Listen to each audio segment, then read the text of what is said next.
Hello friends, good evening. कैसे हो आप सब? स्वागत है आप सबका सारा होम साइंस एजुकेशन में। आज का जो हमारा टॉपिक है ये है प्रैक्टिस सेट। फर्स्ट क्लास है इसकी। आज हमारी पहली क्लास है प्रैक्टिस सेट की, जो कि वीडियो आपको मिल रहे हैं 10 बजे। डेली आपको 2 वीडियो मिल रहे हैं आजकल, 2 क्लास। पहला तो है आपका सीडी का, चाइल्ड डेवलपमेंट का, और दूसरी क्लास जो मिल रही है आपको प्रैक्टिस सेट मिल रही है।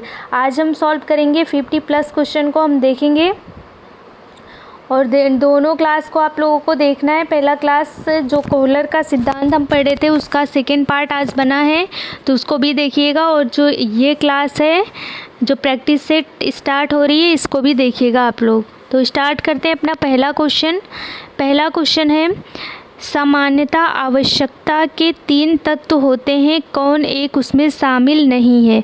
ये बताना है आपको। सामान्यता आवश्यकता के 3 तत्व होते हैं, कौन सा ऐसा तत्व है जो इसमें शामिल नहीं है? पहला है वस्तु की इच्छा, दूसरा है वस्तु की उपलब्धता, तीसरा है पर्याप्त धन, और चौथा है व्यय की तत्परता। तो इसमें कौन सा ऑप्शन सही हो जाएगा? आपका बी वाला ऑप्शन सही हो जाएगा। वस्तु की उपलब्धता वाला ऑप्शन इसमें शामिल नहीं होता है। दूसरा क्वेश्चन हम देखेंगे, आवश्यकता के निम्न में से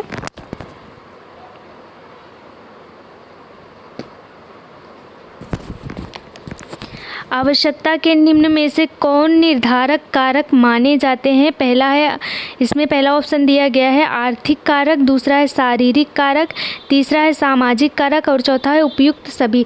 तो इसमें कौन सा ऑप्शन सही हो जाएगा? आवश्यकता के निम्न में से कौन निर्धारक कारक माने जाते हैं? सामाजिक कारक। इसमें कौन सा ऑप्शन सही हो जाएगा? थर्ड वाला ऑप्शन सही हो जाएगा। सी वाला ऑप्शन हो जाएगा सही, सामाजिक कारक। आवश्यकता के निम्न में से कौन निर्धारक कारक माने गए हैं? तो सामाजिक कारक माने जाते हैं। अगला क्वेश्चन है, तीसरा वाला है, अनिवार्य आवश्यकताओं के अंतर्गत किस प्रकार की एक आवश्यकता नहीं आती है? आपको अगर आवश्यकता वाला जो ये पॉइंट है इस टॉपिक पर अगर डिस्कस नहीं हुआ होगा और अगर आप लोग बताओगे तो मैं इसको पढ़ाऊँगी डिटेल में, क्योंकि ये वाला बहुत ही ज़्यादा इम्पॉर्टेंट पॉइंट है। एग्ज़ाम के पॉइंट ऑफ व्यू से यहाँ से क्वेश्चन आ सकते हैं। अनिवार्य आवश्यकताओं के अंतर्गत किस प्रकार की एक आवश्यकता नहीं आती? पहला है जीवन रक्षक आवश्यकताएं, सुरक्षात्मक आवश्यकताएं, निपुणता रक्षक आवश्यकताएं, प्रतिष्ठा रक्षक आवश्यकताएं। आप लोगों को पता है कि आवश्यकता जो है वो 3 प्रकार की होती है। आवश्यकता कितने प्रकार की होती है?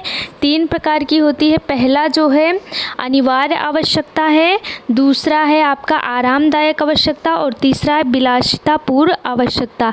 जो अनिवार्य आवश्यकता है इसमें क्या क्या आता है आपका? इसमें जीवन रक्षक आ जाता है, निपुणता रक्षक आ जाता है, और प्रतिष्ठा रक्षक आवश्यकता आ जाता है।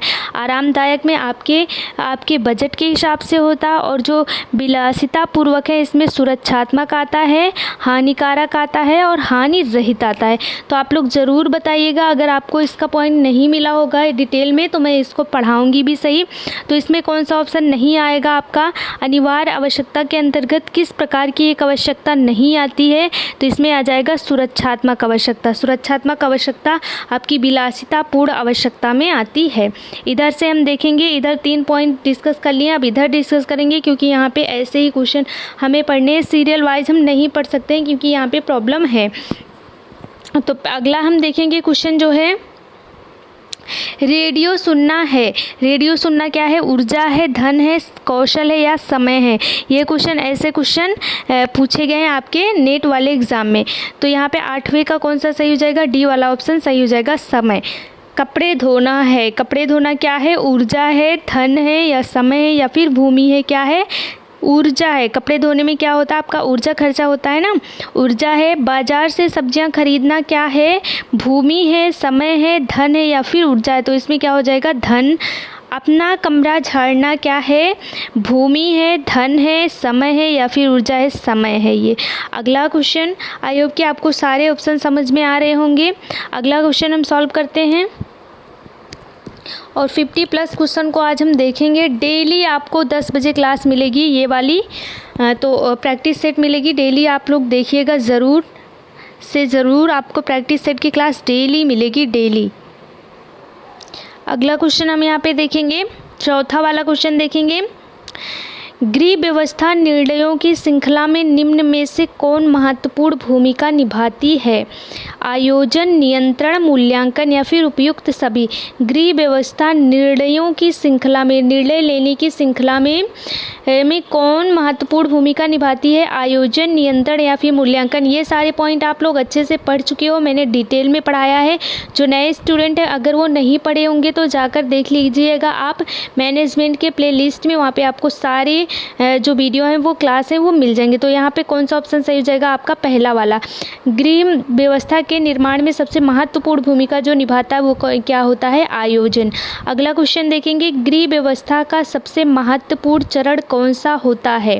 पहला इसमें दिया गया है साधनों का संगठन, दूसरा है साधनों पर नियंत्रण, तीसरा है साधनों पर मूल्यांकन, चौथा है साधनों का उपयोग। तो इसमें कौन सा ऑप्शन सही हो जाएगा आपका? ए वाला सही हो जाएगा। साधनों का संगठन गृह व्यवस्था का सबसे महत्वपूर्ण चरण माना जाता है। अगला क्वेश्चन देखते हैं हम, निर्णय प्रक्रिया की दो आवश्यकताओं का वर्णन किस विद्वान ने किया है? ऐसे क्वेश्चन बहुत ज़्यादा पूछे जाते हैं, चाहे वो टीजीटी पीजीटी का एग्जाम हो या फिर नेट का हो। तो देख लीजिए, निर्णय प्रक्रिया की दो आवश्यकताओं का वर्णन किस विद्वान ने किया है? पहला है फॉलेट ने, दूसरा है एलन ने, तीसरा है मार्गन ने, चौथा है जॉर्ज आर हैरी ने। तो निर्णय प्रक्रिया की दो अवस्थाओं का वर्णन किसने किया है? मार्गन ने किया है। ये सी वाला ऑप्शन सही हो जाएगा। अगला क्वेश्चन देखेंगे, साधनों के उपयोग के कई उद्देश्य होते हैं, निम्न में से कौन एक उसमें शामिल नहीं है? लक्ष्यों की प्राप्ति है पहला, दूसरा है सदस्यों की कुशलता, तीसरा है मितव्ययिता और चौथा है संतुष्टि की इच्छा। साधनों के उपयोग के कई उद्देश्य हैं, निम्न में कौन एक उसमें शामिल नहीं है? ये बताना है आपको। पहला ऑप्शन है लक्ष्यों की प्राप्ति, दूसरा है सदस्यों की कार्यकुशलता, तीसरा है मितव्ययिता और चौथा है संतुष्टि की इच्छा। तो इसमें कौन सा ऑप्शन सही हो जाएगा?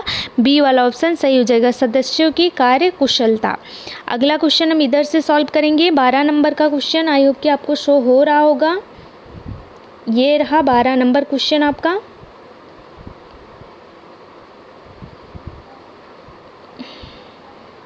अब दिख रहा होगा आप लोगों को, छुट्टियों में बाहर घूमने जाना किस प्रकार का लक्ष्य है? ऐसे क्वेश्चन बहुत ज़्यादा पूछे जाते हैं। देख लीजिए, छुट्टियों में बाहर घूमने जाना किस प्रकार का लक्ष्य है? पहला है सामूहिक लक्ष्य, दूसरा है पारिवारिक लक्ष्य, तीसरा है अल्पकालिक लक्ष्य और चौथा है दीर्घकालिक लक्ष्य। तो इसमें कौन सा ऑप्शन सही हो जाएगा?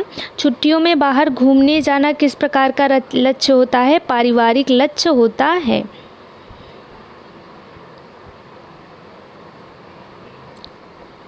अगला क्वेश्चन है, हम जो प्राप्त करना चाहते हैं वो हमारा क्या कहलाता है? पहला ऑप्शन लक्ष्य, दूसरा अधिकार, तीसरा इच्छा, चौथा कर्तव्य। सारे क्वेश्चन आपको दिख रहे हैं ना, सारे के सारे क्वेश्चन अभी मैनेजमेंट के चल रहे हैं। तो मैनेजमेंट की क्लास जिसने भी नहीं देखा हो जाके प्ले लिस्ट में आप देख सकते हो, डिटेल में मैंने बहुत अच्छे तरीके से समझाया है, सारे डाउट भी क्लियर होंगे आपके वहाँ से। तो हम जो प्राप्त करना चाहते हैं वो हमारा क्या कहलाता है? लक्ष्य कहलाता है। निकट भविष्य में होने वाली शादी के लिए कपड़े खरीदना किस प्रकार का लक्ष्य कहलाता है? दीर्घकालिक लक्ष्य, अल्पकालिक लक्ष्य, अनंतकालिक लक्ष्य। क्या कहलाता है? ये अल्पकालिक लक्ष्य कहलाता है। अगला क्वेश्चन हम देखेंगे, अगला क्वेश्चन सॉल्व करेंगे। अगला क्वेश्चन है आपका, देख लीजिए, बहुत ही इंपॉर्टेंट क्वेश्चन है ये भी। विब्रियो कोमा नामक जीवाणु द्वारा निम्न में से कौन सा रोग हो जाता है? विब्रियो कोमा नामक जीवाणु द्वारा निम्न में से कौन सा रोग हो जाता है? पहला दिया है हैजा, दूसरा है शीतला, तीसरा है अतिसार, चौथा है पेचिश। आपको बताना है कि विब्रियो कोमा नामक जीवाणु से कौन सा रोग हो जाता है? हैजा हो जाता है। ये सारे क्वेश्चन पूछे गए क्वेश्चन हैं, और अगर मैं इसको व्हाइट बोर्ड पे करवाती तो आई होप कि इतने सारे क्वेश्चन जितने मैं यहाँ पे करवा ले रही हूँ, कम टाइम में आपके ज़्यादा क्वेश्चन सॉल्व हो रहे हैं, उतना क्वेश्चन आपके व्हाइट बोर्ड पर नहीं हो पाते जल्दी से। स्तनपान आवश्यक है किसके लिए? शिशु तथा माता दोनों के लिए, दूसरा है केवल शिशु के लिए, तीसरा केवल माता के लिए और चौथा है ना शिशु एवं ना माता के लिए। इसमें क्या हो जाएगा? स्तनपान आवश्यक होता है दोनों के लिए, शिशु तथा माता दोनों के लिए। अगला क्वेश्चन है 18 नंबर का क्वेश्चन देखेंगे हम।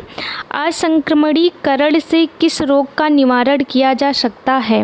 पहला है क्षय रोग, दूसरा है डिप्थीरिया, तीसरा है गलसुआ और चौथा है उपयुक्त सभी। असंक्रमणीकरण से किस रोग का निवारण किया जा सकता है? इसमें कौन सा ऑप्शन सही हो जाएगा? डी वाला सही हो जाएगा। अगला क्वेश्चन देखेंगे हम। जब विभिन्न ध्वनियों के प्रति बच्चे की प्रतिक्रिया 95 डेसिमल से कम हो तो कहलाता है, क्या कहलाता है? पहला दिया गया ऑप्शन यहाँ पे छोटा सा बहरापन, दूसरा है भीषण बहरापन, तीसरा है नगण्य बहरापन और चौथा है आंशिक बहरापन। इसमें कौन सा कहलाता है? 19 क्वेश्चन का कौन सा ऑप्शन सही हो जाएगा? दूसरा वाला, भीषण बहरापन कहलाता है। अगला क्वेश्चन अब हम इधर से सॉल्व करेंगे। 25 नंबर का क्वेश्चन देखना है हमें।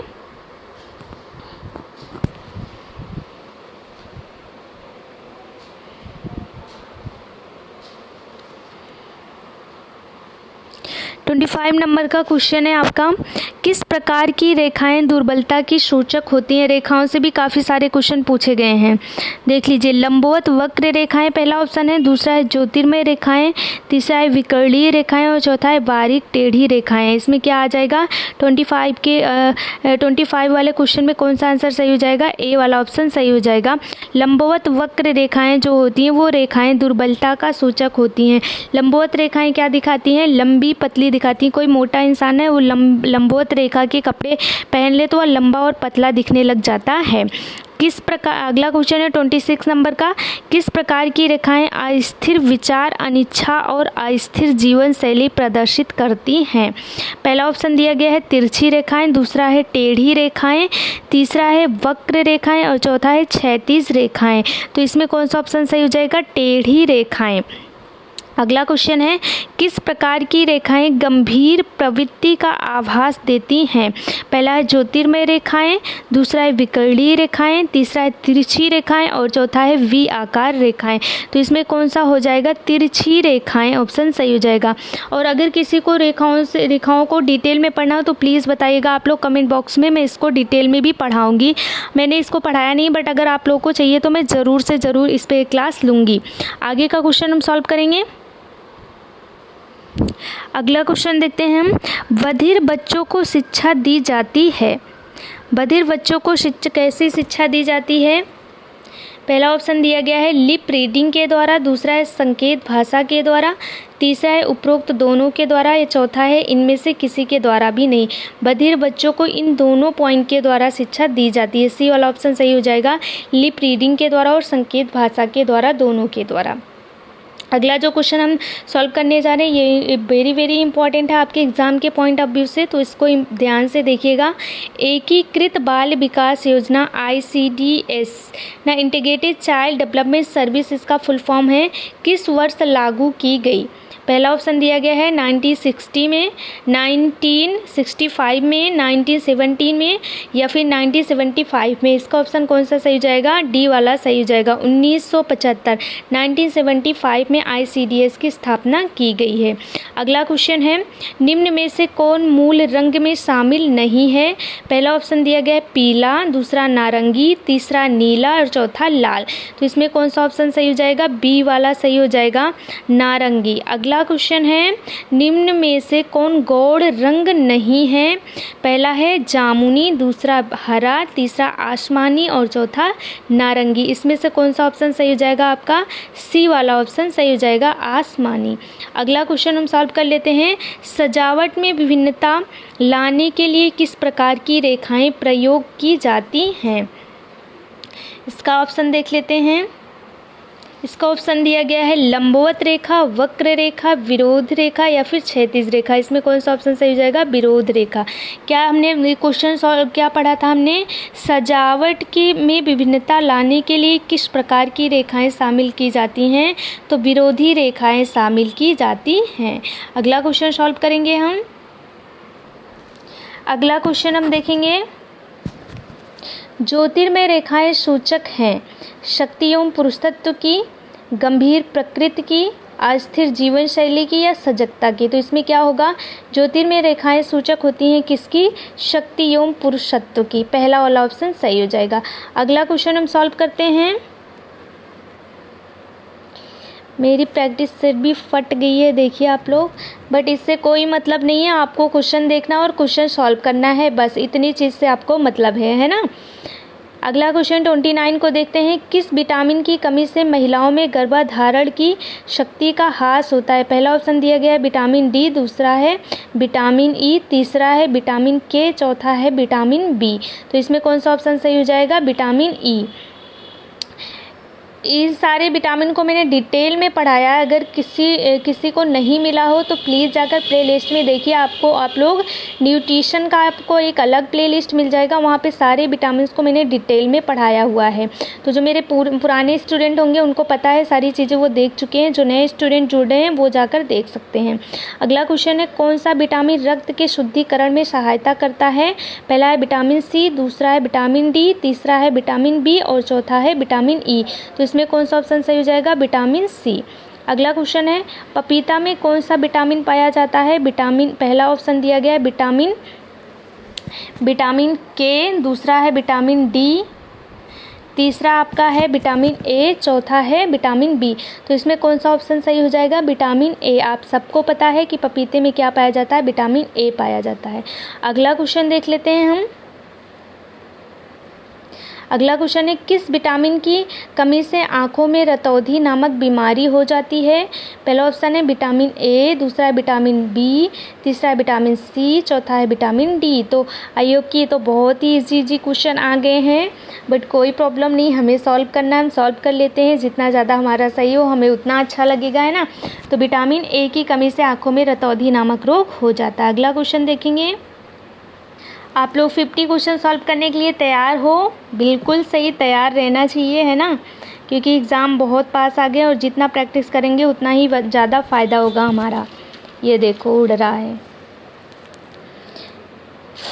अगला क्वेश्चन 33 को देखेंगे। विटामिन बी पाया जाता है किसमें? पपीता में, संतरा में, मेवा में या फिर टमाटर में? किसमें पाया जाता है? मेवे में। अगला क्वेश्चन है, किस विटामिन की कमी से ऊर्जाहीन लैक ऑफ एनर्जी की अवस्था आती है? किस विटामिन की कमी से ऊर्जाहीन लैक ऑफ एनर्जी की अवस्था आती है? पहला है vitamin A, vitamin B, vitamin E, vitamin K. तो इसमें कौन सा ऑप्शन सही हो जाएगा? आपका बी वाला। कभी कभी जो क्वेश्चन रहते हैं ना, उसे हमें कभी कभी क्या हमेशा ही हमें क्वेश्चन हमेशा सॉल्व करने होते हैं ऑब्जेक्ट जो भी ऑप्शन दिए रहते हैं उसके बेस पे। तो यहाँ पे देखिए ऊर्जाहीनता की अवस्था किस पॉइंट से आती है? तो इसमें दिया गया है विटामिन बी की कमी से आती है।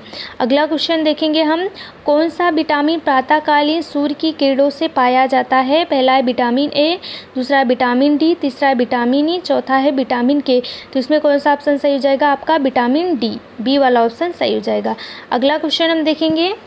1 मिनट रुक जाइए आप लोग, बहुत ज़्यादा उड़ रहा है ये। अब देख लेते हैं हम। अब देख लेते हैं अगला क्वेश्चन। मेनिनगोकोकेल मेनिंजाइटिस फैलता है। मेनिनगोकोकेल मेनिंजाइटिस फैलता है। कौन सा क्वेश्चन देखना है हमें? ये वाला देखना है ना। 36 को देखना है। नाइसेरिया मेनिंजाइटिस नामक जीवाणु सबसे पहले मनुष्य के किस अंग को प्रभावित करते हैं? तो इसमें पहला दिया गया है रक्त, दूसरा है मस्तिष्क, तीसरा है श्वसन नली, चौथा है शरीर के किसी भी अंग। तो आप यहाँ पे ध्यान देना है आप लोगों को। जो नाइसेरिया मेनिंजाइटिस है वो सबसे पहले श्वसन नली को प्रभावित करता है, फिर किसी और अंग को प्रभावित करता है। तो ये पॉइंट आपको ध्यान देना है। अगला क्वेश्चन इधर से हम देखेंगे। 40 को देखेंगे। निम्न में से किस रोग के निदान के लिए मरीज की रीढ़ की हड्डी में उपस्थित पानी की जांच की जाती है? पहला ऑप्शन है मेनिंजाइटिस, दूसरा है शिजोफ्रेनिया, चौथा है ब्लड कैंसर और चौथा इसमें क्या है? इनमें से कोई नहीं। तो इसमें कौन सा ऑप्शन सही हो जाएगा? आपका मेनिंजाइटिस सही हो जाएगा, पहला वाला ऑप्शन सही हो जाएगा। अगला क्वेश्चन हम देखेंगे। आँखों की एक झिल्ली की कमी की वजह से नेत्र में रोशनी ज़्यादा आती है तो तकलीफ देह होती है, इस शिकायत को दूर करने के लिए लगाया जाता है। पहला ऑप्शन दिया गया है इसमें कॉन्टैक्ट लेंस, दूसरा है आइरिस पैडेड लेंस, तीसरा है उपयुक्त दोनों और चौथा है कोई नहीं। तो इसमें कौन सा ऑप्शन सही हो जाएगा? ये वाला तो सबको पता होना चाहिए, इसमें से दूसरा वाला ऑप्शन सही हो जाएगा। आइरिस पैटेड लेंस लगाया जाता है। अगला क्वेश्चन हम देखेंगे 42 को। अल्ट्रा वायलेट लाइट से बचाव के लिए कॉन्टैक्ट लेंस का प्रयोग किया जाता है, निम्न में से किसके लिए यह लेंस उपयोगी है? पहला ऑप्शन दिया गया इलेक्ट्रॉनिक वस्तुओं के निर्माण कार्य से जुड़े श्रमिकों के लिए, दूसरा दिया गया कल कारखानों में काम करने वाले वेल्डर के लिए, तीसरा दिया गया है कंप्यूटर पर कार्य करने वाले ग्राफिक डिज़ाइनरों के लिए, और अगला जो क्वेश्चन है उपरोक्त सभी के लिए। तो इसमें कौन सा ऑप्शन सही हो जाएगा? उपरोक्त सभी के लिए। अगला क्वेश्चन देखेंगे। अगला जो क्वेश्चन है ये देख लेते हैं हम। अगला क्वेश्चन है मेनिनगोकोकल मेनिंजाइटिस फैलता है। मेनिनगोकोकल मेनिंजाइटिस फैलता है, पहला दिया गया मरीज की सांस और छींक के द्वारा, मरीज के मुंह लार के साथ संपर्क द्वारा, उपरोक्त दोनों द्वारा, इनमें से कोई नहीं। तो इसमें कौन सा ऑप्शन सही हो जाएगा? सी वाला सही हो जाएगा। अगला क्वेश्चन मेनिंजाइटिस के मुख्य लक्षण है, ये क्वेश्चन पूछा गया है। पहला है तेज़ बुखार, दूसरा है सिर दर्द व बदन दर्द, तीसरा है उल्टी होना और चौथा है उपरोक्त सभी। इसमें से कौन सा सही हो जाएगा? डी वाला ऑप्शन सही हो जाएगा। मेनिंजाइटिस के प्रमुख लक्षण है तेज़ बुखार भी होता है, सिर दर्द होता है, उल्टी भी आती है, उपरोक्त सभी वाला ऑप्शन सही हो जाएगा। अगला क्वेश्चन है मेनिंजाइटिस के संदर्भ में सही कथन की पहचान करें। पहला ऑप्शन दिया गया है मरीज़ बेहोशी कोमा की स्टेज में पहुंच जाता है, बिल्कुल सही है ये। मरीज़ को रह रहकर दौरा पड़ता है, ये भी सही है। रोग की अंतिम अवस्था में मरीज़ का ब्लड प्रेशर कम हो जाता है और इस स्थिति में उसकी मौत भी संभव है, ये भी सही है। उपरोक्त सभी कथन इसमें क्या है? करेक्ट हैं। ये ऐसे क्वेश्चन आपके पूछे जाते हैं एग्ज़ाम टाइम में। तो देख लिए मेनिंजाइटिस से कितने सारे क्वेश्चन बने हुए हैं। अगला क्वेश्चन हम देखेंगे यहाँ पे 43 को देखेंगे। सुअर के कच्चे मांस द्वारा मानव में कौन सी बीमारी फैलती है? पहला है ट्राइकिनोसिस, दूसरा है लिम्फोसोमा, तीसरा है मेनिंजाइटिस, चौथा है हेपेटाइटिस सी दिया गया है ना। सुअर के कच्चे मांस द्वारा मानव में कौन सी बीमारी फैलती है? तो इसमें कौन सा सही हो जाएगा? ट्राइकोनोसिस होता है, ट्राइकिनोसिस होता है। अगला क्वेश्चन है 44। शरीर के द्रव्य में जल और नमक के मिश्रण के निगमन को क्या कहा जाता है? पहला है पल्मोसिस, दूसरा है साल्टोरोसिस, तीसरा है ओस्मो रेगुलेशन और चौथा है साल्ट मैनेजमेंट। तो इसमें कौन सा सही हो जाएगा? तीसरा वाला ऑप्शन सही हो जाएगा। ओस्मो रेगुलेशन होता है शरीर के द्रव्य में जल और नमक के मिश्रण के नियमन को ओस्मो रेगुलेशन कहा जाता है। अगला क्वेश्चन है डीएनए में कौन सी न्यूक्लियोसाइड नहीं पाए जाते हैं? न्यूक्लाइड्स नहीं पाए जाते हैं डीएनए में कौन से? तो पहला ऑप्शन दिया गया है एडिनिन, दूसरा है यूरासिल होता है, तीसरा थायमिन होता है और चौथा साइटोसिन। तो इसमें कौन सा ऑप्शन सही हो जाएगा? बी वाला यूरासिल सही हो जाएगा। अगला क्वेश्चन हम देख लेते हैं एबीओटीएसडी क्या है? ये में बहुत ही ज़्यादा इम्पॉर्टेंट है, वेरी इंपॉर्टेंट क्वेश्चन। देख लीजिए एबीओटीएसडी क्या है? पहला है दिल की बीमारी रोकने की मशीन, खर्राटे से निजात दिलाने वाली मशीन। अगला है हेपेटाइटिस सी के परीक्षण की एक विधि है, हेपेटाइटिस ई के परीक्षण की एक विधि है। तो इसमें कौन सा ऑप्शन सही हो जाएगा? बी वाला, खर्राटे से निजात दिलाने वाली एक मशीन है, एबीओटीएसडी है। अगला क्वेश्चन हम देखेंगे 46 सॉल्व कर लिए हैं, 4 क्वेश्चन और हम सॉल्व करेंगे। देख लीजिए आपका लगभग 25 मिनट में 50+ क्वेश्चन सॉल्व हो जाएंगे। और अगर मैं अभी आपको वाइट बोर्ड पर समझाती तो इतना सारा क्वेश्चन मैं नहीं समझा पाती, क्योंकि लिखने में फिर आपके समझाने में तो मुझे भी थोड़ी सी प्रॉब्लम होती है और आप लोगों का टाइम ज़्यादा वेस्ट होता है। तो आगे बढ़ते हैं, अगला क्वेश्चन सॉल्व करेंगे और जल्दी ही मैं आपको लाइव आकर क्वेश्चन सॉल्व कराऊंगी। तो नो डाउट 1-2 दिन में मैं लाइव आकर आप लोगों को क्वेश्चन सॉल्व करवाने लग जाऊंगी। तो मैं बताऊंगी कब कितने बजे मैं लाइव आ रही हूँ, सो आप लोग ज़रूर आइएगा लाइव। ओके, आगे बढ़ते हैं, अगला क्वेश्चन हम सॉल्व करेंगे। अगला क्वेश्चन हम देख लेते हैं। नींद के दौरान खर्राटे आने और सांस रुकने की समस्या किस प्रकार की नई समस्याओं को जन्म दे सकती है? पहला है हाई ब्लड प्रेशर, दूसरा है डायबिटीज़ व तनाव, तीसरा है हार्ट अटैक और चौथा है उपयुक्त सभी। तो इसमें कौन सा ऑप्शन सही हो जाएगा? उपयुक्त सभी। आपको पता है जिसको खर्राटे आते हैं ना, उसके हार्ट में भी प्रॉब्लम होती है। तो इसमें क्या होगा? हाई ब्लड प्रेशर हो सकता है, डायबिटीज़ व तनाव भी हो सकता है और हार्ट अटैक की प्रॉब्लम भी आ सकती है। तो इसमें उपयुक्त सभी सही हो जाएगा। अगला क्वेश्चन है, निम्न में किसने नींद के खर्राटे आने और सांस रुकने की समस्या से निजात पाने के लिए एक अत्याधुनिक मशीन का निर्माण किसने किया है? पहला है doctor Robert Fillmore, doctor Chris Robertson, doctor Richard Hoffman, तीसरा है डॉक्टर वेनी रिचर्डसन। तो इसमें कौन सा ऑप्शन सही हो जाएगा? बी वाला, डॉक्टर क्रिस रॉबर्टसन ने किया है। अगला क्वेश्चन है, sleep therapy expert doctor Chris Robertson का संबंध किस देश से है? पहला है अमेरिका, दूसरा है ग्रेट ब्रिटेन, तीसरा है न्यूजीलैंड और चौथा ऑस्ट्रेलिया। तो इसमें कौन सा सही हो जाएगा? न्यूजीलैंड। तो कल हम क्वेश्चन देखेंगे 50 से लेकर, कल भी हम 50 क्वेश्चन को सॉल्व करेंगे। सो मिलते हैं अगले क्लास में। Thank you. बट जब मैं लाइव आने लग जाऊंगी तो आप लोगों को एक दिन पहले बता दूंगी कि कल मैं लाइव आऊंगी और टाइम भी आप लोगों को फिक्स कर दूंगी। तो आप लोग ज़रूर आइएगा और डेली आपको 10 बजे नाइट में प्रैक्टिस सेट ज़रूर मिलेगा 50 क्वेश्चन वाला। सो थैंक यू, मिलते हैं अगली क्लास में।